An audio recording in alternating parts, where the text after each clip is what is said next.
यार ये line integral के बारे में ज़रा पढ़ के देखते हैं एक बार, ठीक है। तो ये वाला लाइन इंटीग्रल के बारे में अपन जो है पहले पढ़ चुके हैं, ग्रीन थ्योरम कैसे अप्लाई करते हैं, क्लोज लाइन इंटीग्रल होता है तो, और साथ में स्टोक्स थ्योरम से कैसे करते हैं। अब एक लाइन इंटीग्रल दिया हुआ है जो इस लाइन के अलोंग कैलकुलेट करना है ना, ठीक है। ये वाला पॉइंट है -1, 2 और 3, मतलब ये वाला लाइन इंटीग्रल और this vector function x² i cap -2 i j cap z² k cap, इसको कैलकुलेट करना है अलोंग दिस लाइन। तो ये लाइन जो है इन दोनों पॉइंट को ज्वाइन करने वाली,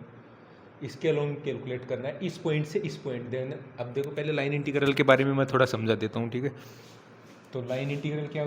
लाइन इंटीग्रल का सिंपल फॉर्मूला याद रखो, ये f.dr होता है, ठीक है। लाइन इंटीग्रल कुछ बोल रहा है, लाइन इंटीग्रल कैलकुलेट हो, हमको ये इंटीग्रेशन कैलकुलेट करना है f.dr, ठीक है। अब ये इंटीग्रल जो होता है ना, जब ये वाला सिंबल हो तो इसको बोलते हैं क्लोज लाइन इंटीग्रल, ठीक है।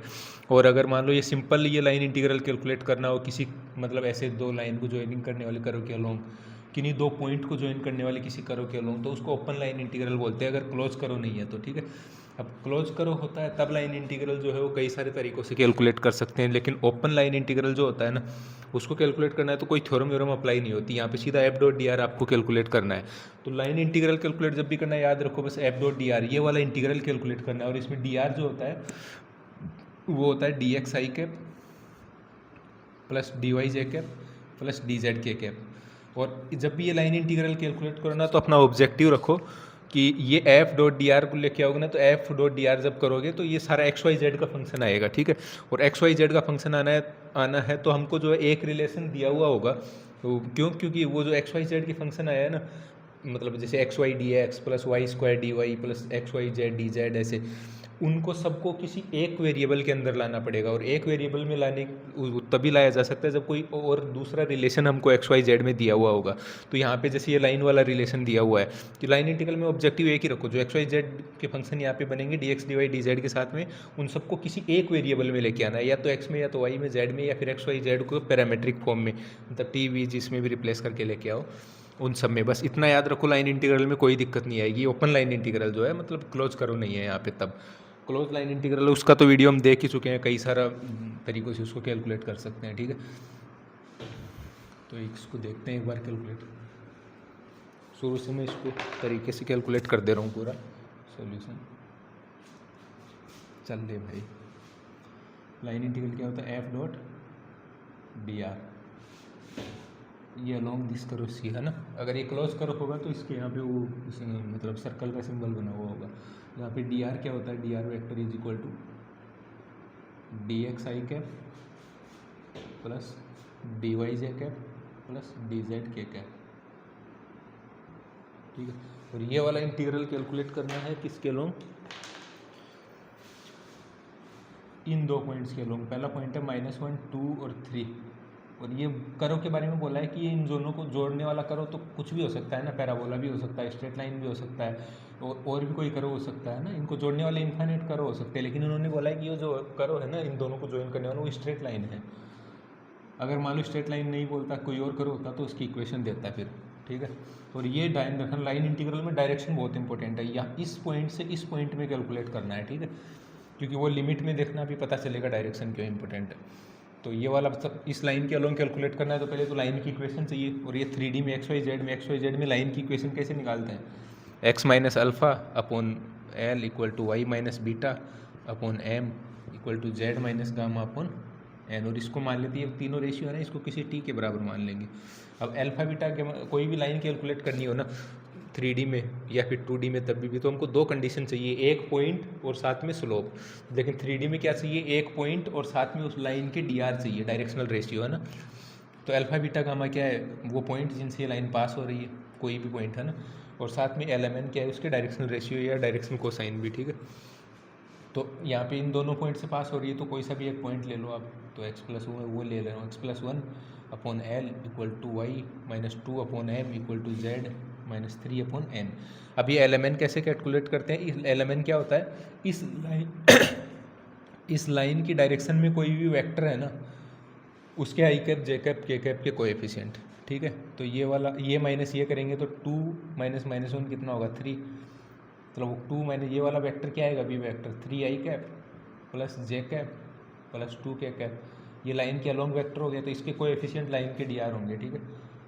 और ये इक्वल टू टी। अब एक्स वाई जेड टी की टर्म्स में मिल गए यहाँ पे, तो एक्स क्या मिलेगा, ये मिलेगा 3t - 1, वाई क्या मिलेगा t+2, और z क्या मिलेगा 2t+3। ये एक्स वाई जेड में मिल गया। अब ज़रा अपने एफ डॉट डी आर करके देखो इनका ज़रा, वो जो दिया हुआ है ना उसमें F dot d are calculate करके, तो इधर ही कैलकुलेट कर देता हूँ एक बार उसको। एफ डॉट डी आर ये वाला कैलकुलेट करेंगे तो क्या आएगा, मतलब डी आर क्या है, d x d y x y z के साथ में उसका डॉट प्रोडक्ट कर दो, तो वो आएगा x² dx माइनस का 2y dy plus z² dz। ठीक है, ये वाला इंटीग्रल कैलकुलेट करना है इस कर्व सी के अलोंग, ठीक है, ये है हमारा कर्व सी, और सी का इक्वेशन हमको मालूम है, एक्स वाई जेड सबको टी के अंदर ले आओ, तो सबको टी के अंदर ले आएंगे तो x² क्या आएगा 3t - 1 का होल स्क्वायर, और साथ में dx है उसके साथ में, तो dx क्या आएगा 3dt, ठीक है, वो आएगा ना dx = 3dt, साथ में माइनस का 2 times y t+2 times dy, और dy क्या होगा dt। ऐसे ही z² में क्या है 2t+3 का होल स्क्वायर, 2t+3 का होल स्क्वायर, और dz में क्या आएगा 2dt। तो ये सारा देखो t के टर्म्स में आ गया। अब t क्या है, t जो है उसको यहाँ से हम देखेंगे तो t वाला क्या है, ये वाला, तो x का इनमें से t जो है ना x y z कोई सा भी ले सकते हो आप, है ना, लेकिन x का लिमिट कहाँ से कहाँ है। अब इसमें देखो कोई भी एक लिमिट पकड़ लो, x का लिमिट -1 से 2 है, इसका 2 से 3 है, इसका 3 से 5 है ना, तो ये वाला जो है, जैसे ये वाली मैं y को ले रहा हूँ, है ना, तो y को ले रहा हूँ, तो y का लिमिट कहाँ से कहाँ है, तो y आप देखोगे तो y > 2 से <= 3 के बीच में है, और y = किसके बराबर t+2 के बराबर, तो t+2 > 2 <= 3, तो t कहाँ से कहाँ होगा 0 से 1 के बीच में, ठीक है, तो t 0 से 1 के बीच में लिमिट लगा दो इसका 0 से 1, और 3t - 1 का whole square dt minus 2t+1 इसका भी इंटीग्रल 0 से 1 में dt प्लस 2t+3 का होल स्क्वायर dt,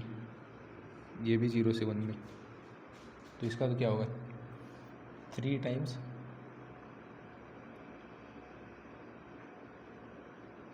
कितना होगा t - 1/3 का होल क्यूब अपॉन में 3, और साथ में 3 बाहर निकाला तो 9 बाहर आ गया उसमें से, ठीक है, इसका लिमिट लगा देंगे 0 से 1 में, माइनस का 2/2 t+1 का होल स्क्वायर बाई 2 करेंगे तो ये कैंसिल हो जाएगा, ये बचेगा t+1 का होल स्क्वायर, इसका भी लिमिट 0 से 1 में, प्लस 2 है, और 2 टाइम्स 4 बाहर निकाल लो तो इसमें t+3/2 का होल क्यूब अपॉन में क्यूब, और इसका भी लिमिट 0 से 1 में। अब इसको सोल्व कर दो, तो ये 3 और 3 तो गया, तो 9 के साथ में क्या क्या आएगा 1 इसके अंदर रखेंगे तो 1 - 1/3 का होल क्यूब है, तो 2/3 4/9 नहीं क्यूब है ना, तो 2/3 का होल क्यूब माइनस 1/3 का माइनस -1/3 का होल क्यूब है ना, तो ये प्लस हो जाएगा माइनस 1/3 का होल क्यूब, तो 9 के साथ में आएगा ये माइनस, इसमें 1 रखोगे तो 2 का स्क्वायर, ठीक है, और -1 का स्क्वायर, ये कितना होगा प्लस 8/3, इसमें भी 1 पुट करो तो ये होगा 5/2 का होल क्यूब माइनस 3/2 का होल क्यूब। ये वाला इंटीग्रेशन जो है कैलकुलेट कर लेना इस वाले वैल्यू को, ये वाला जो है इस इंटीग्रल का वैल्यू आएगा। तो इसमें देखो लाइन इंटीग्रल जब भी कैलकुलेट करो, लाइन इंटीग्रल का मतलब क्या है एफ डॉट डी आर है, एफ दिया हुआ होगा d x d y d cap, ये वाला इसका मीनिंग होता है, और ये जो है ये या तो इन पॉइंट्स के अलोंग कैलकुलेट किया जा सकता है या तो ये क्लोज करो के अलोंग कैलकुलेट किया जा सकता है। अब इसमें एक इंटरेस्टिंग चीज़ क्या है कि अगर कभी कभी क्या होता है ना, ये वाला फंक्शन इस तरीके से दिया होता है, ये वाला फंक्शन इस तरीके से दिया हुआ होता है कि ये वाला लाइन इंटीग्रल जो आप कैलकुलेट कर रहे हो ना, ये पाथ पे डिपेंड नहीं करता। जैसे यहाँ पे जो है इसको स्ट्रेट लाइन के अलोंग कैलकुलेट कर रहे हैं इनसे इनको ज्वाइन करने वाला कोई पैराबोला भी तो हो सकता है, उसको पैराबोला के अलोंग भी कैलकुलेट किया जा सकता है, ठीक है। और भी इनफाइनाइट नंबर ऑफ तरीके हैं जिनसे इस पॉइंट से इस पॉइंट तक पहुंचा जा सकता है। तो वो सारे कर्व हैं, उनके अलोंग उनका अगर इक्वेशन दिया हो तो उन सब के अलोंग कैलकुलेट करेंगे तो लाइन इंटीग्रल का कुछ अलग अलग वैल्यू आएगा। लेकिन कुछ कई बार ये वी वेक्टर फंक्शन जो होता है ना,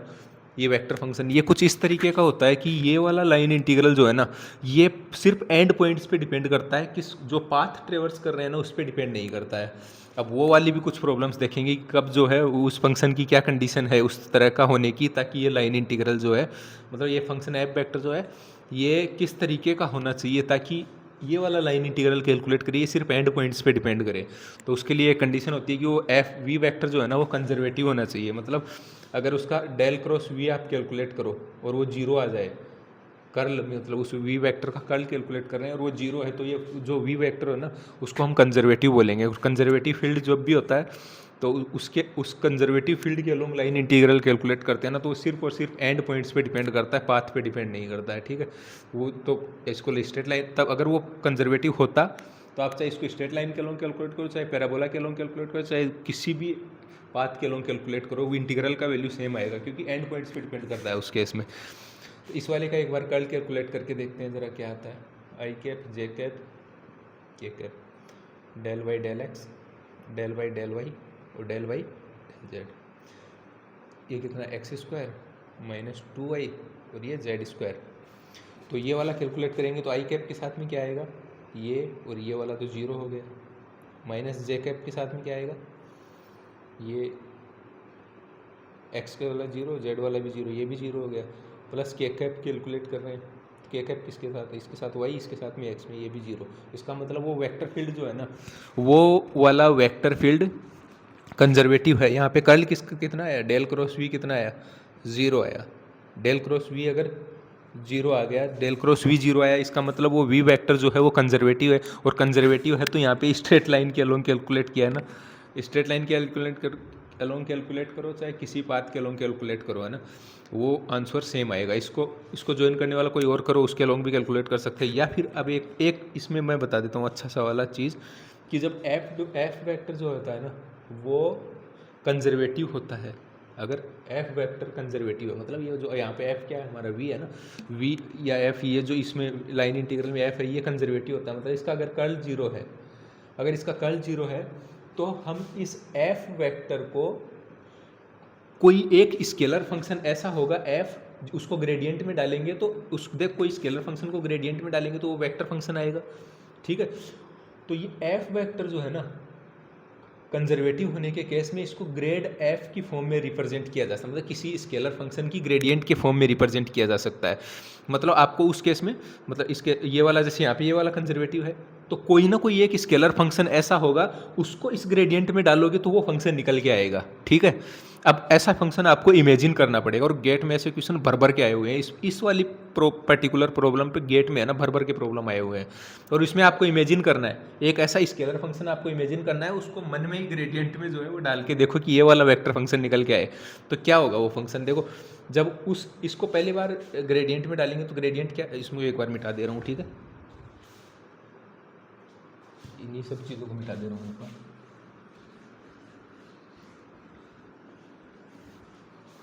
अब एक फंक्शन हमको ऐसा अज्यूम करना है मन में ही कि उसको ग्रेडियंट में डालना है, जैसे ग्रेड एफ, मतलब एफ वेक्टर जो है उसको ग्रेड एफ की फॉर्म में रिप्रेजेंट किया जा सकता है अगर वो कर्ल एफ वेक्टर जो है वो कंजर्वेटिव है तो ग्रेडियंट क्या होगा, del y del x i cap plus del y j cap plus del y del z के कैप। अब ये वाला फंक्शन, अब यहाँ पे कोई एक स्केलर फंक्शन आपको ऐसा अज्यूम करना है कि जब उसको पूरा इसके अंदर डालोगे तो पहले एक्स के साथ डिफरेंशिएट होगा वो, तो एक ऐसा फंक्शन इमेजिन करो जिसको एक्स के साथ डिफरेंशिएट करो तो एक्स स्क्वायर की टर्म आए, ठीक है। तो वो कुछ ऐसा होगा ना x³/3, अगर x³/3 जो है ना ऐप के अंदर एक टर्म ऐसी होगी x³/3 कि उसको इसके पूरे में डालोगे तो ये सारा जीरो हो गया, ठीक है। लेकिन ये x के साथ में जो है ये x² देगा, लेकिन वही फंक्शन जो है ना यही फंक्शन सेम y में भी जाएगा z में भी जाएगा, तब ये y के साथ में रहे ना तब ये फंक्शन जो है -2y देना चाहिए, है ना, ठीक है। तो -2y देना चाहिए, तो अगर मान लो यहाँ पे इसमें दिया इसके अंदर तो ये x² आ गया, तो अब इसके अंदर एक टर्म हमको जो है वो ऐसी लेनी पड़ेगी कि तो वो लेनी पड़ेगी माइनस का 4y²। उसको डेरिवेटिव में डालना है ना, डेरिवेटिव में डालना है तो माइनस का y² एक टर्म लेता हूँ, माइनस का अरे हाँ सॉरी, ये x² है ना, तो इसके अंदर डाल रहे हैं तो इसका डेरिवेटिव करने के बाद वो आना चाहिए। तो हाँ इससे ये इसका डेरिवेटिव करेंगे तो वो आएगा। ऐसे ही ये वाला फंक्शन जो है ना, वो इसी पूरे फंक्शन को, मतलब ये f है ना, इसी को इसके अंदर भी डालना, इसके अंदर भी डालो, तो y के साथ में वो टर्म आनी चाहिए जो यहाँ दी हुई है। तो अगर y जो है माइनस y² हो तो उसका डेरिवेटिव 2y आएगा, क्योंकि उसी टाइम y को इसमें डालेगा तो x है, x के रिस्पेक्ट में 0 हो जाएगा, z में डालोगे तो z वाले का 0 हो जाएगा, इसको इसमें डालोगे तो 0 हो जाएगा। तो ये दोनों इक्वेशन तो जो है परफेक्ट बैठ रही है। तीसरी कैसे निकालेंगे, इसी फंक्शन ऐप को z में भी डालना है, लेकिन जब z के रिस्पेक्ट में इसको डेरिवेटिव करोगे पार्शियल तो z² आना चाहिए। तो ये जो है वो z³ अगर मैं इसको लिख दूँ, z³ अगर इसको लिख दिया, अब ये वाला फंक्शन f है ना,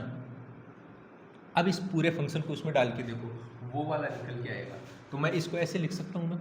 वो जो v वेक्टर है उस v वेक्टर को ऐसे लिख सकता हूँ, ग्रेडियंट ऑफ इस फंक्शन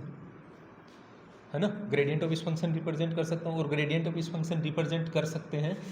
तो यही तो क्या चीज़ रिप्रेजेंट करता है, यही रिप्रेजेंट करता है कि वो फील्ड जो है ना v वो कंजर्वेटिव है। और उस केस में लाइन इंटीग्रल पाथ पे डिपेंड नहीं करेगा, पाथ पे डिपेंड नहीं करेगा मतलब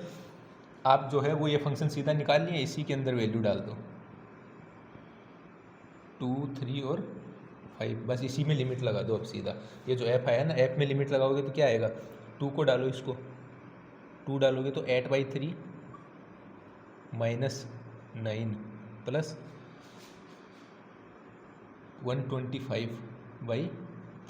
तो एक टर्म तो ये आ गई माइनस, दूसरी टर्म क्या आएगी इसमें, इसको भी वहाँ पे डालो तो माइनस का 1/3 माइनस का 4 प्लस का 27/3। सेम आंसर आना चाहिए, ये वाला आंसर और ये वाला आंसर सेम आना चाहिए, ठीक है। तो मतलब एक ये समझे कि लाइन इंटीग्रल जब वेक्टर फील्ड कंजर्वेटिव दिया हुआ हो, इस तरह की मैं पहले बता रहा हूँ JRF वगैरह गेट वगैरह के अंदर बहुत सारा इस तरह का प्रॉब्लम आया है